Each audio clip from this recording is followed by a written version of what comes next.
Hello everyone. सभी को मेरा नमस्कार। उम्मीद करता हूँ आप सभी बढ़िया होंगे और अपनी तैयारी अच्छे से कर रहे होंगे। अगर आप इस चैनल पर नए हैं तो चैनल को सब्सक्राइब करें और वीडियो को लाइक करना ना भूलें। आज हम डिस्कस करेंगे 23 और 24 मई के करंट अफेयर्स। संडे को मैं वीडियो नहीं बना पाया था कल, तो मैंने आज दोनों दिन के करंट अफेयर्स एक साथ ज़्यादा कर दिए हैं। और तो आज थोड़ा सा वीडियो लंबा रहने वाला है, तो पूरी एंड तक वीडियो को आप जरूर देखना। आपको बहुत ज़्यादा मज़ा आने वाला है। आज थोड़ा मैंने चेंजेस करे हैं, आज पिक्चर्स वगैरह ऐड करी हैं जिससे आपको रिटेन करने में फ़ायदा हो। अगर आप मेरे साथ पहली बार जुड़ रहे हैं तो मैं आपको बता दूं, हम यहाँ पर डिटेल्स फॉर्म में करंट अफेयर्स डेली डिस्कस करते हैं, जो आपके एग्जाम किसी भी एग्जाम में बहुत ज़्यादा हेल्पफुल रहने वाला है। और अगर आप एसबीआई क्लर्क 2021 के एस्पिरेंट हैं और आपका टारगेट एसबीआई क्लर्क है, तो ये वीडियो आपके लिए बहुत ज़्यादा हेल्पफुल रहेगा। और ये चैनल को सब्सक्राइब करना भी आपके लिए बहुत ज़्यादा हेल्पफुल रहने वाला है, क्योंकि मैं आपको इंपॉर्टेंट स्ट्रैटेजी वगैरह और काफ़ी सारी वीडियोस लाता रहता हूँ, तो आप ज़रूर चैनल के साथ बने रहिएगा। और मेरा टेलीग्राम लिंक है, इसको आप ज्वाइन कर लीजिएगा अगर आप किसी भी चीज़ की पीडीएफ वगैरह चाहते हैं तो आज का हमारा क्वेश्चन ऑफ द डे है, discount on issue of shares is a revenue loss, deferred revenue expenditure, capital loss, both 1 और 3, या फिर नन ऑफ दीज। इसका आंसर आपको मुझे कमेंट में आंसर करना है। और कल का हमारा आंसर था, first RBI governor, Indian RBI governor कौन थे? तो उसका आंसर था sir CD Deshmukh. CD Deshmukh. और इसका आंसर एक एजे नाम का किसी स्टूडेंट ने आंसर सही किया था।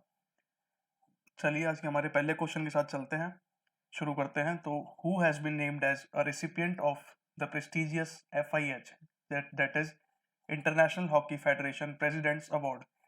तो एफआईएच अवार्ड, प्रेसिडेंट अवार्ड के लिए किसको चुना गया है? So the answer is VK Pandian. तो वीके पांडियन को एफआईएच प्रेसिडेंट्स अवार्ड के लिए चुना गया है। एफआईएच का हेडक्वार्टर आपको याद रखना है, जो कि ल्यूजेन स्विट्जरलैंड में है, और इसके प्रेसिडेंट हैं डॉक्टर नरेंद्र ध्रुव बत्रा। और आपको ये भी याद रखना है कि ये री इलेक्ट हुए हैं, ये इस बार री इलेक्ट हुए हैं, तो आपको ये भी याद रखना है। अगला question, Maharashtra allocated 50 acres of land in which district to establish the National Institute of Medicinal Plants, that is NIMP? So the answer is Sindhudurg district. तो महाराष्ट्र ने सिंधुदुर्ग डिस्ट्रिक्ट में 50 एकड़ का लैंड अलॉट किया है NIMP इंस्टीट्यूट के लिए। तो इसमें क्या होगा, ये एक इंस्टीट्यूट है, ये बनाया जाएगा मेडिसिनल प्लांट्स के लिए। तो इसके लिए 50 एकड़ का लैंड एलोकेट किया गया। आपको ये याद रखना है, 50 एकर्स लैंड, ये भी याद रखना है। और महाराष्ट्र, ये भी इंपॉर्टेंट है, किसके लिए? NIMP के लिए। और किसके लिए? सिंधुदुर्ग डिस्ट्रिक्ट के लिए। महाराष्ट्र के सीएम आपको याद रखने हैं, जो कि हैं उद्धव ठाकरे। यहाँ के गवर्नर हैं भगत सिंह कोश्यारी, और यहाँ की कैपिटल है मुंबई। महाराष्ट्र के कुछ इंपॉर्टेंट डांस भी आपको याद रखने हैं, जो कि हैं लवानी, तमाशा, कोली, डिंडी, धनगरी, गाजा। तो प्रोनाउंसिएशन हो सकता है मेरा ये गलत हो, तो उसके लिए माफ़ी चाहूँगा। अगर आप वहाँ के रहने वाले हैं तो आप समझ सकते होंगे क्या होगा। और वाइल्ड लाइफ सेंचुरी भी आपको याद रखनी है महाराष्ट्र की कुछ, जो कि है राधानगरी, कोयना, नगीरा, गौटला, औत्रम घाट, सागरेश्वर, पायनगंगा, फंसद और टडोबा। तो मैं ऐसे डेली आपके लिए कुछ ना कुछ नई नई चीज़ें लाता रहता हूँ स्टैटिक्स रिलेटेड, जो आपको डेली हेल्प करेगा रिटेन करने में, जिससे कि हम यहीं पे ही रिवाइज करते जाएंगे स्टैटिक जो भी पोर्शन है। तो इससे आपका स्टैटिक पार्ट भी स्ट्रांग होता जाएगा। नेक्स्ट क्वेश्चन है, the Chhattisgarh state government launch a new scheme named Chhattisgarh Mahatari Dular Yojana, through which the government will pay for the education for those children who lost their parents due to the COVID-19 pandemic. What is the amount that will be paid to children from class 1st to class 8th per month? तो छत्तीसगढ़ में एक scheme launch की गई है, मतलब एक जिसके किसके लिए? ये उन बच्चों के लिए है जिनके कोविड-19 से जिनके पेरेंट्स की मृत्यु हो गई। तो उन बच्चों के लिए स्कीम लॉन्च की गई है, और ये काफ़ी मतलब अच्छा इनिशिएटिव लिया गया है छत्तीसगढ़ गवर्नमेंट के द्वारा। तो इसमें क्या करेंगे, जो 1st to 8th स्टूडेंट्स हैं उनको ये देंगे 500 रुपये पर मंथ स्टाइपेंड देंगे, छात्रवृत्ति के रूप में देंगे। और 9 to 12th के स्टूडेंट्स के लिए ये देने वाले हैं 1000 रुपये पर मंथ। छत्तीसगढ़ की कैपिटल है रायपुर, और यहाँ के सीएम हैं भूपेश बाघेल, ये रहे वो। छत्तीसगढ़ के सीएम आपको याद रखने हैं भूपेश बाघेल, और यहाँ के गवर्नर हैं अनसुईया उइके, अनसुईया उइके, ये यहाँ के गवर्नर हैं, ये याद रखना है आपको। तो ये स्कीम ये स्कीम कौन सी है, ये स्कीम याद रखनी है इसके बारे में आपको, छत्तीसगढ़ मैत्री दुलार योजना। और किसके लिए है ये, कोविड-19 पैंडेमिक, जिसमें मतलब जिनके लॉस देयर पेरेंट्स, जिनके माँ बाप की मृत्यु हो गई, तो उनको फॉर एजुकेशन, फॉर पे द एजुकेशन के लिए, ठीक है। और कितना होगा 500 रुपये और 1000 रुपये, 500 रुपये 1 से 8th के लिए, ठीक है, ये याद रखना है आपको। और छत्तीसगढ़ के कुछ इंपॉर्टेंट डांस हैं, तो कौन कौन से हैं वो चलिए देखते हैं। सायला डांस, सुआ नाच, कर्मा, पंथी, रौत नाच, तो ये याद रखने हैं, इंपॉर्टेंट डांस हैं। और बाकी वाइल्ड लाइफ सेंचुरी भी कुछ फेमस हैं, अमरकंटक वाइल्ड लाइफ सेंचुरी, सीतानंदी, भूराम देव, और बरना वपरा, तो ये आपको याद रखनी है। डेली आप मतलब पढ़ेंगे, रिवाइज करेंगे, तो ये आप ऐसी आपको याद होती चली जाएंगी, मैं बार बार लाता रहूँगा आपके लिए, ठीक है। तो अगले क्वेश्चन पे चलते हैं। Who launched a project for the establishment of honey testing laboratory at the Indian agricultural research institute IARI, जो कि पूसा न्यू दिल्ली में है। So the answer is C, that is Narendra Singh Tomar. तो हाल ही में अभी वर्ल्ड बी डे सेलिब्रेट किया गया था 20 मई को, तो इस दिन नरेंद्र सिंह तोमर जी ने, जो कि हमारे मिनिस्टर हैं ministry of agriculture and farmers welfare, और ये किसके मिनिस्टर हैं, minister of rural, ministry of rural development. और ये एक और के मिनिस्टर हैं मॉफपी के, यानी कि ministry of food processing industries, ये 3 इनके पास पद हैं यूनियन मिनिस्टर के, ये आपको याद रखना है। तो इन्होंने ये क्या लॉन्च करी है, एक हनी टेस्टिंग लेबोरेटरी, ये लॉन्च करी है इन्होंने, ठीक है। कहाँ पे, IARI पूसा न्यू दिल्ली में, याद रखना है किस दिन, 20 मई को, वर्ल्ड बी डे पे, ठीक है। अब बात करें नरेंद्र मोदी जी की, तो ये आपको पता ही है हमारे प्रधानमंत्री हैं, और कैलाश चौधरी जी और पुरुषोत्तम रूपाला जी, ये मिनिस्ट्री ऑफ एग्रीकल्चर के MOS है, यानी कि मिनिस्टर ऑफ स्टेट हैं। ये भी आपको याद रखना है, मतलब ऐसा कुछ है नहीं याद रखने का, लेकिन ये आपको डेली पढ़ेंगे तो आपको ये याद हो जाएगा। अगले क्वेश्चन पे चलते हैं। Net zero by 2050, a report released by the International Energy Agency is stopping which of the following projects that will be the key to achieve net zero global carbon emissions by 2050।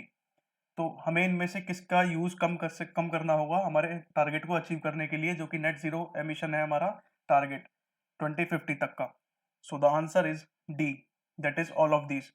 तो according to a report released by international energy agency, इसमें कहा गया है कि oil, gas और coal field का use हमें कम से कम करना होगा, या फिर बंद ही करना होगा, तभी हम अपना नेट जीरो कार्बन एमिशन का गोल बाय 2050 अचीव कर पाएंगे। और ये गोल के बारे में हमारे COP26 पे चर्चा की गई थी, मतलब चर्चा की जाएगी COP पे, जो कि कॉन्फ्रेंस ऑफ पीपल है। और COP26 से मुझे याद आया कि इसके पीपल्स ऑफ एडवोकेट अभी हाल ही में चुने गए हैं। पीपल्स एडवोकेट कौन चुने गए हैं? So the answer is sir David Attenborough, sir David Attenborough, तो ये आपको याद रखना है, सर डेविड एटनबोरो इसके COP26 के पीपल्स एडवोकेट हाल ही में चुने गए थे। और ये कहाँ होने वाली है? ये होने वाली है ग्लासगो, स्कॉटलैंड। तो ये होगी ग्लासगो, स्कॉटलैंड में, कब? नवंबर में। और इंटरनेशनल, और एक मिनट, इसका COP26 के प्रेसिडेंट भी हैं जो, तो वो याद रखना है, COP26 के प्रेसिडेंट हैं आलोक शर्मा जी, आलोक शर्मा जी इसके प्रेसिडेंट हैं COP26 के, ठीक है।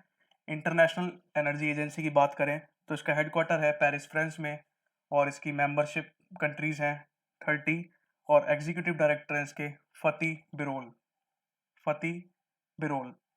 अगला question, Elderline project has been started by the Ministry of Social Justice and Empowerment to address the difficulties faced by the elders due to the ongoing COVID-19 pandemic. Who is the Union Minister of the respective ministry?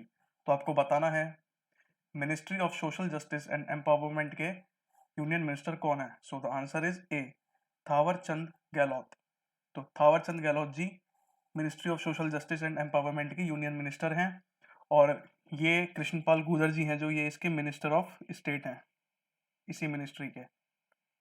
और नरेंद्र सिंह तोमर हमारे आपका मैंने discuss कराई है, ministry of agriculture and farmer welfare के हैं, agriculture and farmer welfare के हैं। और किसके हैं, मॉफपी के हैं और रूरल डेवलपमेंट के हैं, MRD ministry of rural development. Arjun Munda है हमारे मिनिस्टर ऑफ ट्राइबल अफेयर्स के, ये भी याद रखना है आपको, ठीक है।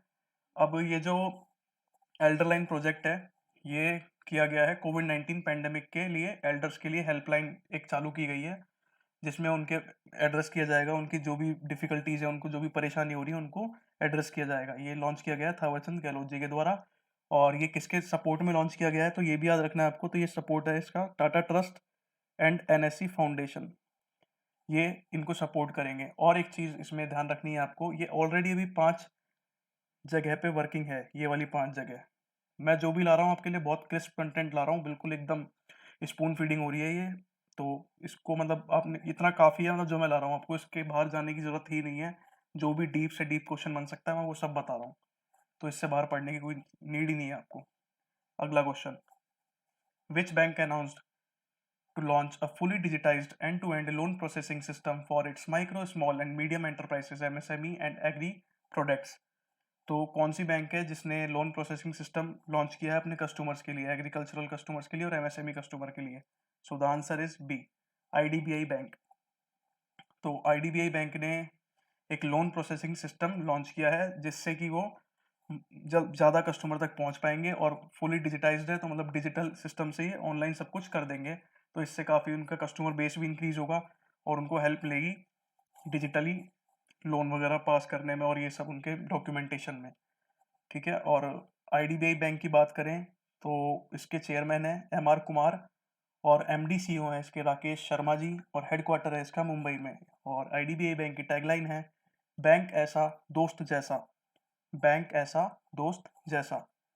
ICICI बैंक का हेडक्वार्टर आपको याद रखना है मुंबई में है, और एक्सिस बैंक का हेडक्वार्टर भी ICICI बैंक का हेडक्वार्टर मुंबई में है और वडोदरा में भी है, ये भी याद रखना है आपको।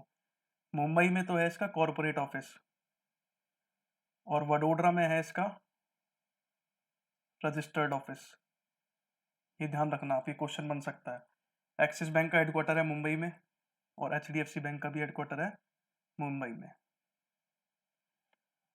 आगे चलो, India and which country renewed 2 MOUs signed between the two sides in 2018 for military cooperation and maritime issues? तो आपको बताना है कि इंडिया और कौन सी कंट्री के बीच में MOU साइन किया गया था 2018 में मिलिट्री कॉर्पोरेशन और मैरीटाइम इश्यूज के लिए, जिसको हाल ही में रिन्यू कर दिया गया है। तो ये आप देख सकते हैं, इनकी फोटो आप अगर पहचान पा रहे होंगे तो आपको आंसर पता होगा। So the answer is C, that is Oman. तो ओमान और इंडिया के बीच में मिलिट्री कॉर्पोरेशन और मैरीटाइम इश्यूज के बीच में जो MOU साइन हुआ था 2018 में, इसको रिन्यू कर दिया गया है। अब ये दोबारा से इस पे वर्क होगा। और ये किसने साइन किया, तो ये साइन किया मुन्नू महावर ने, जो कि ओमान में एम्बेसडर हैं इंडिया की तरफ से, और मतलब वहाँ के राजदूत हैं, मतलब, है ना। और मिलिट्री एक्सरसाइज इंडिया और ओमान के बीच में आपको ध्यान रखनी है, जो कि है नसीम अल बहार और अल नागा। नसीम अल बहार और अल नागा, ये इंडिया और ओमान के बीच में मिलिट्री एक्सरसाइज भी हैं, तो ये आपको याद रखनी है, ये आ सकती है। अब ये वही है कि ये स्टैटिक पार्ट हो गया, लेकिन अभी रिसेंट में न्यूज़ में है, ये इंडिया और ओमान के बीच में MOU साइन हुआ, प्लस 2018 में डील हुई थी इसके बारे में, तो ये मिलिट्री कॉर्पोरेशन है, तो इससे रिलेटेड ये हमारी मिलिट्री एक्सरसाइज की बात हुई है इसमें। और ओमान के सुल्तान हैं हैथम बिन तारिक अल सैयद। हैथम बिन तारिक अल सैयद, यहाँ की कैपिटल है मस्कट और करेंसी है रियाल। फ्रांस की कैपिटल आपको पता होगी, पेरिस है, इंडोनेशिया की जकार्ता है, बांग्लादेश की ढाका है। Next question, which country becomes the world's first country to ban all synthetic cannabinoid substances? तो कैनेबिनॉइड सब्सटेंसेस को बैन करने, सिंथेटिक कैनेबिनॉइड सब्सटेंसेस को बैन करने वाली ऐसी कौन सी कंट्री पहली बनी है? So the answer is A, that is China. तो चाइना ने सिंथेटिक कैनेबिनॉइड सब्सटेंसेस को बैन कर दिया है। ये कैनेबिस एक हर्ब होती है, तो उससे ये सब्सटेंसेस बनते हैं, जिस जगह जगह मेडिसिन पर्पज से भी और अलग अलग ऑयल्स वगैरह में ये यूज होते हैं। तो ये आपको याद रखना है, किसने करा है, ये कौन सी कंट्री बनी है? तो आंसर है चाइना। और चाइना की कैपिटल बीजिंग है, यहाँ की करेंसी रेनमिनबी है और प्रेसिडेंट है जिनपिंग। यहाँ के प्रेसिडेंट हैं। Next question, the government raised around rupees 4,000 crore fund by selling 58 million shares in which bank that were held through specified undertaking of the unit trust of India, that is सूती, SUUTI। तो 4,000 करोड़ का fund raise करा है government ने 58 million shares बेच के, कौन सी bank में, जो कि उसके एक ट्रस्ट के पास थे। सूती ट्रस्ट है ये, मतलब ये गवर्नमेंट का ट्रस्ट है, तो इसने किस बैंक में शेयर्स ले रखे थे जो कि गवर्नमेंट ने बेचने को कहा है? So the answer is A, that is axis bank. तो गवर्नमेंट अपना एक्सिस बैंक में 58 मिलियन शेयर्स बेचेगा 4,000 करोड़ फंड रेज करने के लिए। एक्सिस म्यूचुअल फंड का हेडक्वार्टर है मुंबई, महाराष्ट्र में, और यहाँ के इसके MD CEO हैं चंद्रेश कुमार निगम, एक्सिस म्यूचुअल फंड के। ठीक है, next question, Kotak Mahindra bank acquired how much percent stake of Kotak Mahindra Pension Fund Limited, that is KMPFL, from Kotak Mahindra Asset Management Company Limited, KMAMC? तो कोटक महिंद्रा बैंक ने KMAMC से कितना stake खरीद लिया है KMPFL का? मतलब कि पहले इसका आंसर देखते हैं, फिर मैं आपको बताता हूँ। So the answer is C, that is 46.7%। तो देखो, ये Kotak Mahindra pension fund limited है, ठीक है। इसका स्टेक किस किस के पास है? कोटक महिंद्रा बैंक के पास है और Kotak Mahindra asset management company के पास है। तो इससे कोटक महिंद्रा बैंक ने इससे अपना शेयर लिया है जो इसके KMPFL के पास था, ठीक है, ये ध्यान रखना। और इसी के साथ अब कोटक महिंद्रा बैंक के पास 51% शेयर हो चुका है और एसेट मैनेजमेंट कंपनी के पास 49% शेयर हो चुका है पेंशन फंड लिमिटेड का, ये ध्यान रखना है आपको। और ये किसके द्वारा अप्रूव किया गया था, ये अप्रूवल जो एक्विजिशन था? सो the answer is RBI and PFRDA, ये भी ध्यान रखना है आपको। तो RBI और PFRDA ने इसको अप्रूव किया था। अब बात करें कोटक महिंद्रा बैंक की, तो इसके MD CEO हैं उदय कोटक जी और हेडक्वार्टर है इसका मुंबई, महाराष्ट्र में। टैगलाइन है इसकी, लेट्स मेक मनी सिंपल, अब कोना कोना कोटक। कोरोना कोरोना नहीं है ये, कोना कोना है, ध्यान रखना कि कंफ्यूज हो जाओ। Next question, which bank become the first bank to issue foreign portfolio investments, that is FPI, license to an alternative investment fund incorporated in GIFT Gujarat? तो ये गिफ्ट IFSC गुजरात पिछली बार काफी न्यूज में था, तो आपको याद होगा, ये Gujarat international finance take international financial services centre, IFSC। So the answer is A, that is Kotak Mahindra bank. तो कोटक महिंद्रा बैंक ऐसा बैंक, पहला बैंक बना है जिसने ये फॉरेन FPI लाइसेंस को इशू कर दिया है, ठीक है। गिफ्ट IFSC AIF, मतलब ये लाइसेंस इशू करा है इसने, कोटक महिंद्रा बैंक ने। अब ये है क्या, मतलब ये लाइसेंस, तो ये फॉरेन पोर्टफोलियो इन्वेस्टमेंट के लिए है, मतलब कि जो बाहर बाहर के देश में, जो इंडिया से बाहर जो इन्वेस्टमेंट होता है उसे FPI कहते हैं, फॉरेन पोर्टफोलियो इन्वेस्टमेंट। और AIF है, ये ऑल्टरनेटिव इन्वेस्टमेंट फंड है, एक फंड है जो कि लोगों का पैसा लेके, मतलब जो भी है फंड्स वगैरह, बॉन्ड्स वगैरह में, स्टॉक्स वगैरह में लगाता है और उनको प्रॉफिट देता है। और डेजिग्नेटेड डिपॉजिटरी पार्टिसिपेंट ये क्या है? ये है कि जिसको, मतलब जो सेबी से अप्रूव हो चुका है FPI के लिए, मतलब जो FPI कर सकता है, तो जिस सेबी ने जिसको इशू कर दिया है FPI करने के लिए, तो वो है डेजिग्नेटेड डिपॉजिटरी पार्टिसिपेंट, ठीक है। तो कोटक महिंद्रा बैंक ऐसा पहला बैंक बना है। और गिफ्ट सिटी की बात करें तो उसका हेडक्वार्टर अहमदाबाद गुजरात में है, MD CEO है तपन रे। कोटक महिंद्रा बैंक की बात करें तो MD CEO उदय कोटक हैं और हेडक्वार्टर मुंबई, महाराष्ट्र में है। और इसकी टैगलाइन है, let's make money simple, let's make money simple. अगला question, according to S&P global market intelligence report, Which country is the largest insurance technology market in Asia Pacific region? So the answer is B, that is China. तो China का insurance technology market Asia Pacific region में सबसे ज़्यादा है S&P इस report के according, S&P global market के according China रहा फर्स्ट पे और इंडिया रहा सेकंड पे। तो ये भी इंपॉर्टेंट है, ये आपको याद करके जाना है। S&P ग्लोबल मार्केट रिपोर्ट कौन सी थी? इंश्योरेंस टेक्नोलॉजी, ये ध्यान रखना है, ठीक है। इंडिया और चाइना ये दोनों आपको ध्यान रखना है। और insurance premium in India total 107 मतलब 107 billion in India for financial year ended on 31 मार्च 2020। तो 31 मार्च 2020 को जो फाइनेंशियल ईयर एंड हुआ, तो उस फाइनेंशियल ईयर में इंश्योरेंस प्रीमियम्स इंडिया में कितने मिले? सो the answer is 107 billion dollar.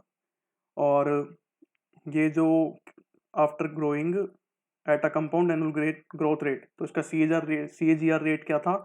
10% था। फाइनेंशियल ईयर 15 से 20 के बीच में, मतलब कंपाउंड एनुअल ग्रोथ रेट है ये, जो 5 साल का कंपाउंड अगर कैलकुलेट करेंगे तो वो ये आएगा 10%।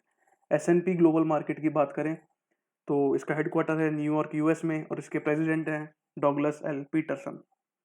अगला क्वेश्चन है, according to report released by Ernst and Young global limited, India ranked third out of 40 countries in the 57th Renewable Energy Country Attractive Index.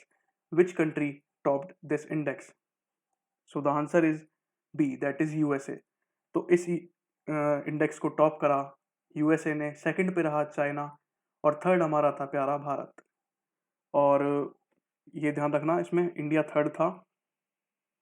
Total थी 40 कंट्रीज का सर्वे। कौन सी? Renewable energy country attractive index, मतलब renewable energy country attractive index का मतलब है कि जो रिन्यूएबल एनर्जी मतलब सबसे ज़्यादा किस कंट्री में हो रहा है प्रोड्यूस, हो इस तरीके से जो भी है। और ये किसके द्वारा करा गया? ये अर्न्स्ट एंड ग्लोबल लिमिटेड के द्वारा दी गई। और इंडिया का टारगेट आपको याद रखना है 450 गीगावाट है बाय 2030 रिन्यूएबल एनर्जी अचीव करना। अर्न्स्ट एंड यंग ग्लोबल की बात करें तो इसके चेयरपर्सन है कारमेन डी सीबीओ और हेडक्वार्टर है लंदन UK। अगला question, HSBC India has launched first of its kind digital banking solution to provide a quick, secure, and seamless onboarding process for its corporate customers. What is its name? So the answer is D, that is B and C both. तो इसका corporate customers के लिए digital banking solution मतलब services provide करने के लिए कुछ platform launch किए हैं जिसका नाम है HSBC इंटेलीसाइन और HSBC स्मार्ट सर्व। इससे उनके कॉरपोरेट कस्टमर्स को हेल्प होगी, वो जल्दी मतलब सिक्योरिटी में भी, और प्रोसेस वगैरह फास्ट हो जाएगा इससे, जो भी वो यूज़ कर रहे हैं इनकी बैंकिंग सॉल्यूशंस को। HSBC की इंडिया की बात करें तो इसका हेडक्वार्टर है मुंबई में और इसके CEO हैं Surendra रोशा। Next question, a technical group constituted by SEBI for social stock exchange SSE। तो एक टेक्निकल ग्रुप कॉन्स्टिट्यूट किया गया सेबी के द्वारा SSE के लिए। तो उसने रिकमेंड किया है not to allow political and religious organization, trade organization, corporate foundations, infrastructure and housing companies। अब इसमें क्वेश्चन कहाँ से बनेगा? वो ये बनेगा, except affordable housing to raise funds using SSE mechanism. तो ये टेक्निकल ग्रुप जो बनाया गया है इसको चेयर कौन करेगा, ये आपका क्वेश्चन है। Who chair the group? So the answer is A, that is Harsh Bhanwala. Harsh Bhanwala ने ये ग्रुप चेयर किया, टेक्निकल ग्रुप।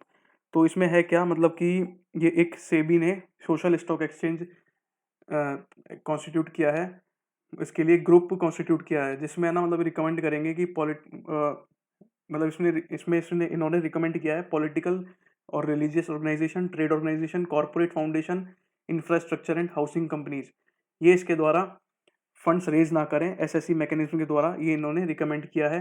लेकिन इन्होंने किसके लिए यहाँ कर दिया है? अफोर्डेबल हाउसिंग के लिए। तो अफोर्डेबल हाउसिंग इसमें हो सकती है SSE मैकेनिज्म के थ्रू, ये इसके लिए फंड रेज कर सकते हैं, ये आपको याद रखना है, टू रेज फंड। ठीक है, ये क्वेश्चन बन सकता है कि सेबी ने हाल ही में जो टेक्निकल ग्रुप बैठाया था हर्ष भनवाला द्वारा, तो उसमें किसको छूट दे दी गई थी? तो हमारा आंसर होगा अफोर्डेबल हाउसिंग को छूट दे दी गई थी और इस ग्रुप को चेयर किया हर्ष भनवाला ने।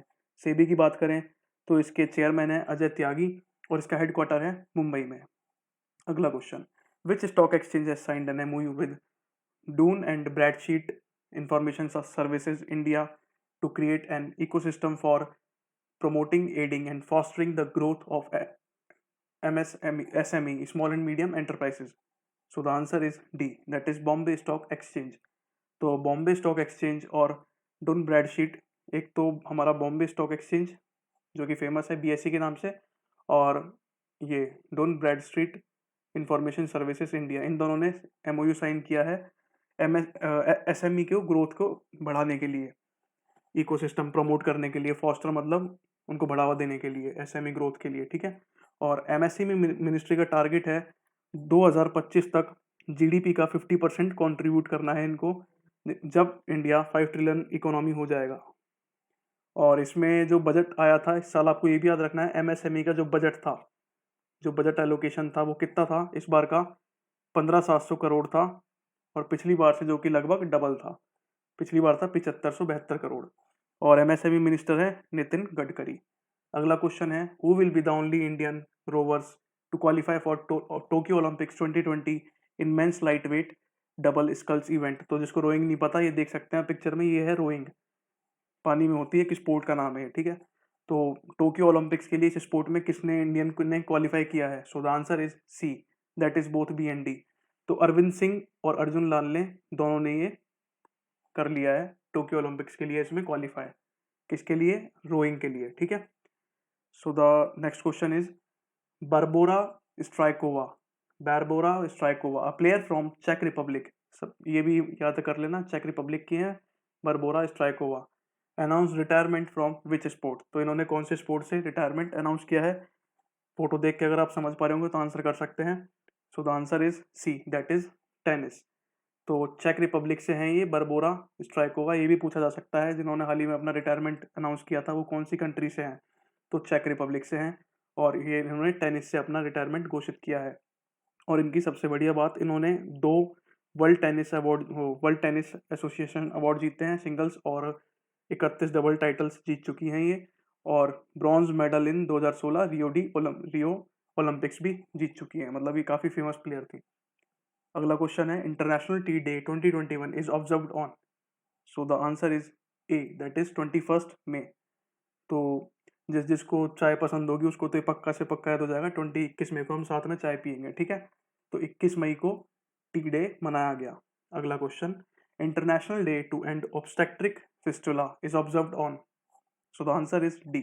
तो international day to end obstetric fistula किस दिन मनाया गया? तो ये मनाया गया 23 मई को, और इसका थीम था women's rights are humans rights and fistula now. ये इंपॉर्टेंट थीम है, और ये थोड़ा डे भी इंपॉर्टेंट है क्योंकि विमेन से रिलेटेड है ये, तो ये याद जरूर रखना है आपको।